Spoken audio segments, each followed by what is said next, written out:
welcome, friends, to the channel Classy Frugality. My name is Tanya, and I'm so glad you've joined me today. Is the cost of groceries driving you up a wall and draining your wallet? Never fear.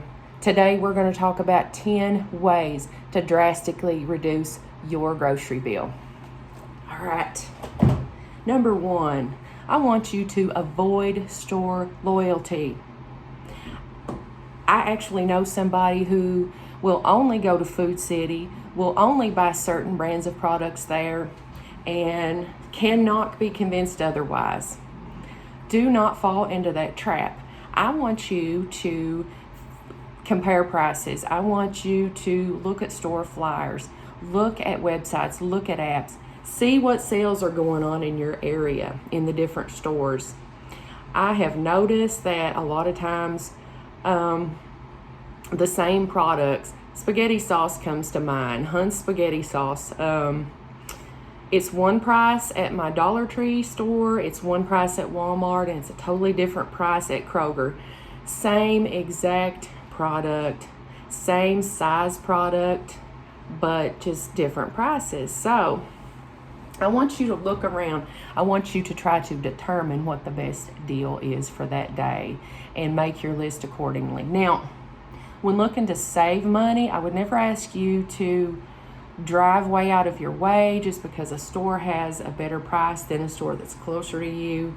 Only do what makes sense. Plan your trips, weigh out the distance, weigh out all your options, and think about the amount of time it takes when you go. All right. Number 2, plan your meals. Meal planning is one of the best ways that I have found to cut my grocery bill. So when I'm planning my meals, I think about 3 different things I should look for first. Number 1, I first look in that refrigerator. I look for any kind of perishables or leftovers that I can use in my meal plan. Matter of fact, this is in my meal plan for today. I am having leftover chicken and dumplings for lunch today, and those will be so. I warmed them up, and they're smelling good right now. I'm going to eat as soon as I'm done filming, but that's one way to make sure you use up what you've already purchased, what you've already prepared, and nothing goes to waste. Same goes for perishables. If you have some produce in there or some meat or some kind of dairy item that's getting ready to go bad, that's what you need to cook first. That's what you need to put in your menu and cook first. All right.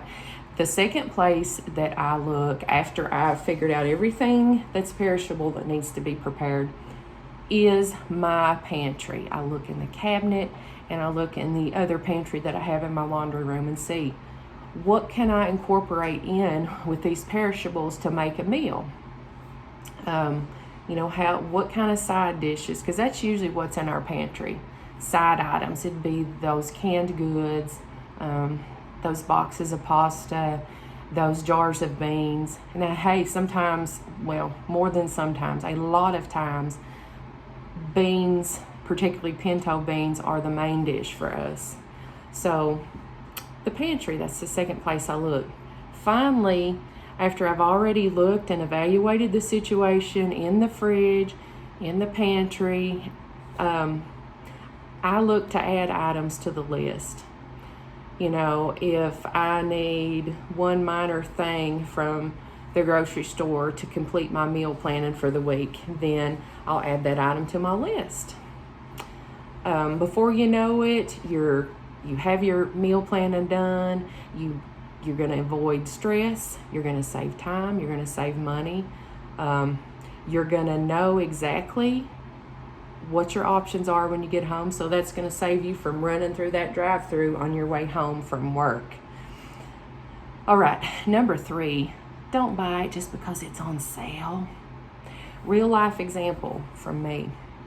The other day I was at Kroger, and you've heard me speak about those red bag specials before. Those are great. But I went and I looked in the red bag section, and they had the prettiest big bag of limes ever was, but there was only one problem. I don't cook with limes. I couldn't think of a thing that I would have done with a whole bag of limes for 99 cents. It's a good deal for somebody, but not for me.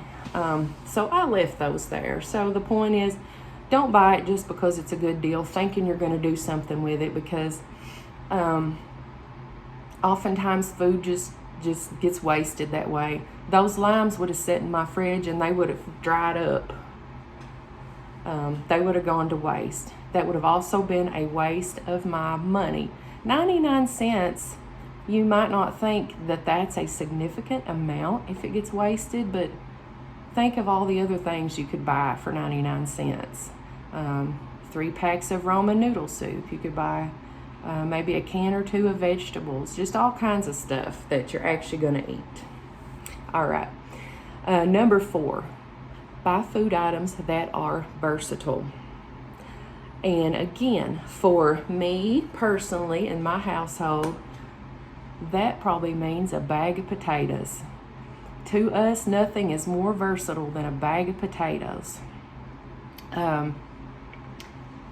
Let's take this example. If I buy one frozen entree that's between $2 and $3, after I prepare that entree in the microwave and eat that, it's gone.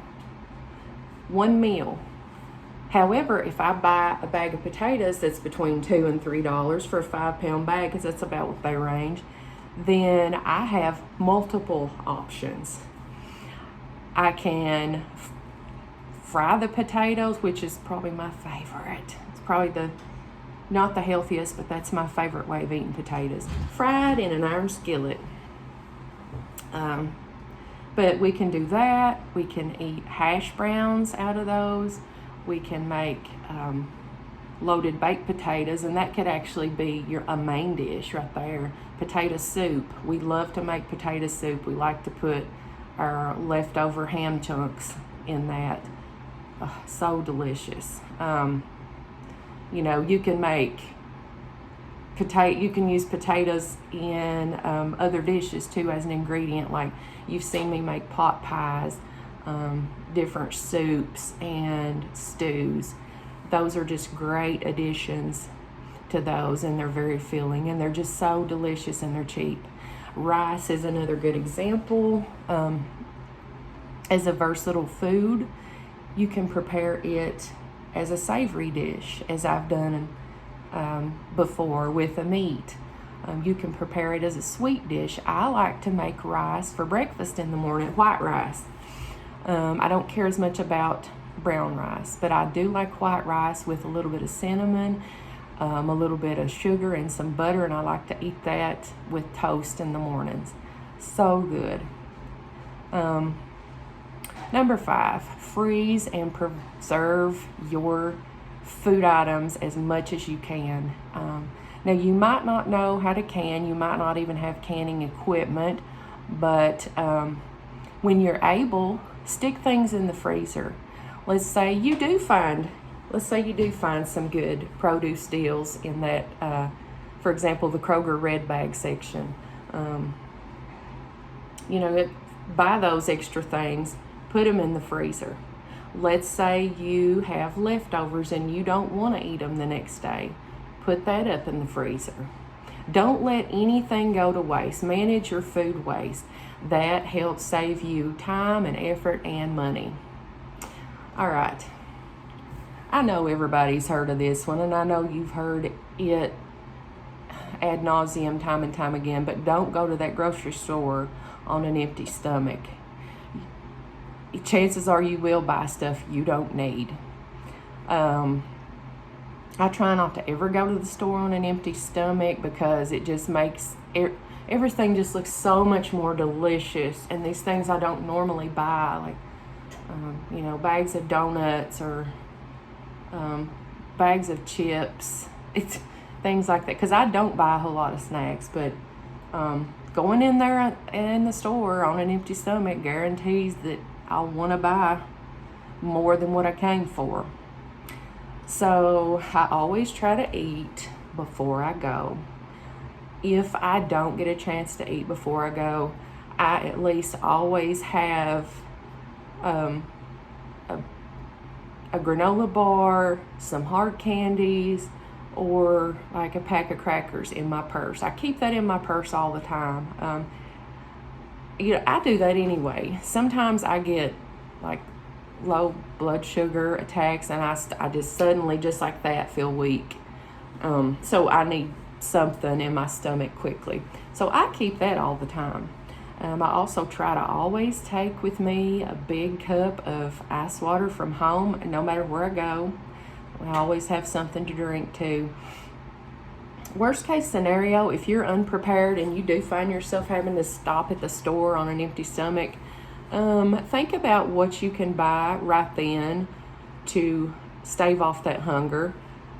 Usually when you enter a store, usually the first section you come to, the way most stores are laid out, is the produce section. So my suggestion to you would be, go over there, buy a single banana for like 20 cents.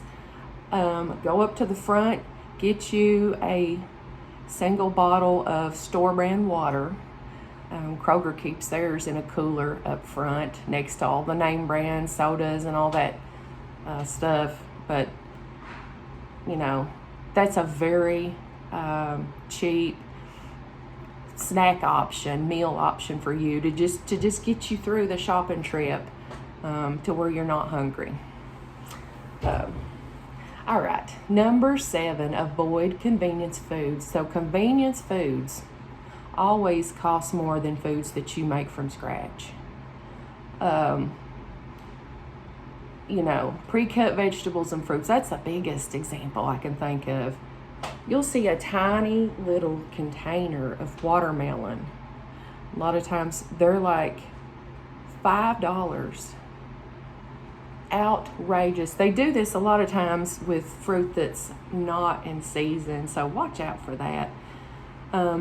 Pick fruits and vegetables that are in season.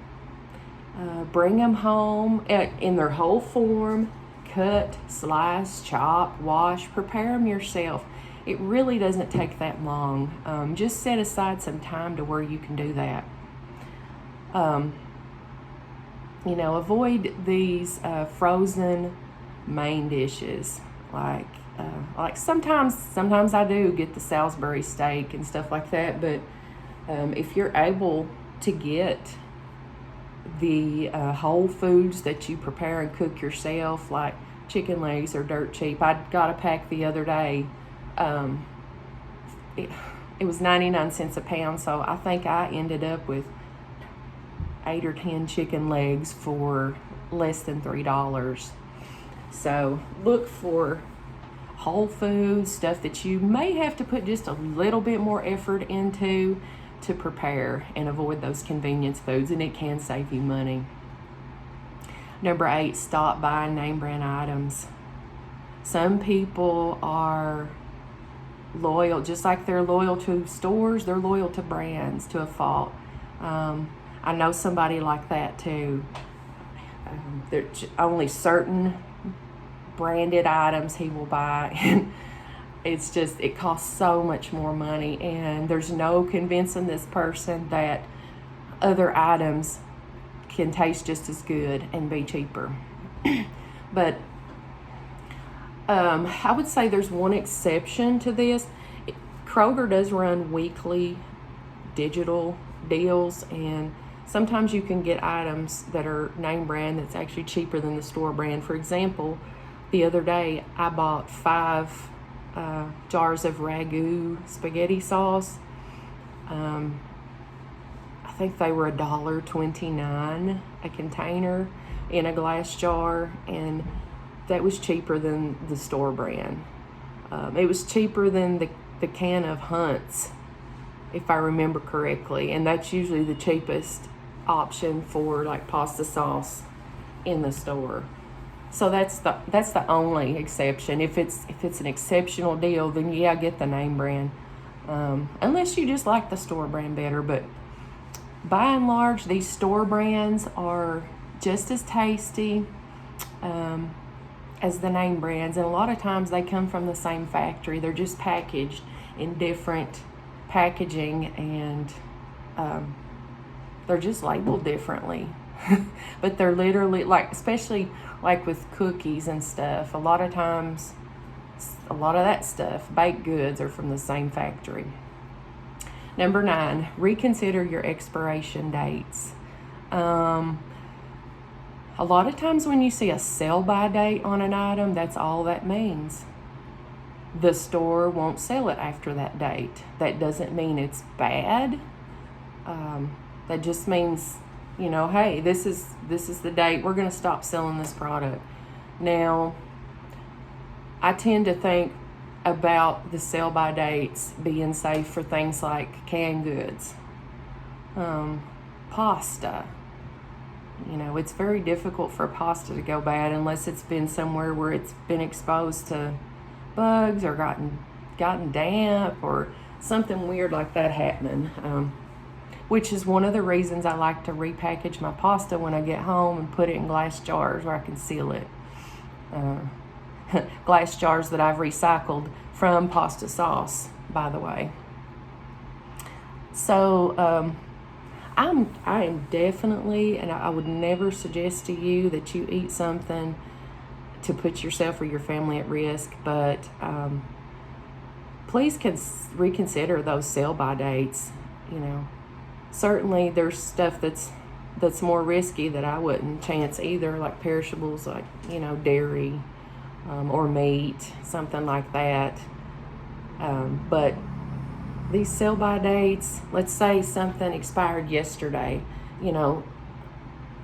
at 12:01 last night, something didn't magically happen to where that product is suddenly dangerous or full of dangerous bacteria or something.